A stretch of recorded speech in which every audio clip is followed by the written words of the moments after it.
David Barron was shot and killed 1 year ago while shopping at the Paddock Mall just 2 days before Christmas. His fiance tells me her and her kids are still grieving. It's been some very painful moments. It's been very difficult, but we've pushed through it by God's grace as best as we can. Marcia Harrison says this past year has been tough. Her fiance David Barron was shot and killed 1 year ago. There's been a lot of, really low moments. There's been, some good moments that we, of course, wish we could have shared in with David. So that absence of him, it's a big void. They shared 3 young boys, with one celebrating his 13th birthday this year, missing his father's presence during such a big milestone. There's moments where, like, their school, for instance, had, different things with Dad, I think around Father's Day.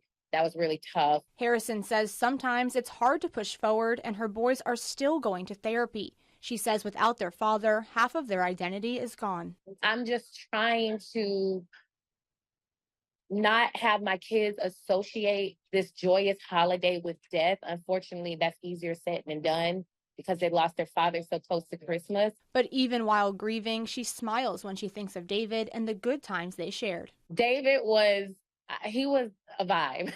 He was just a great person, very charming, everybody gravitated towards him. Harrison says David's legacy will live on through his children, but now she wants the shooter to be sentenced to life in prison. This was senseless. It did not need to happen. David did not deserve this. So justice needs to be served, and that is what we are praying for. That is what we are advocating for.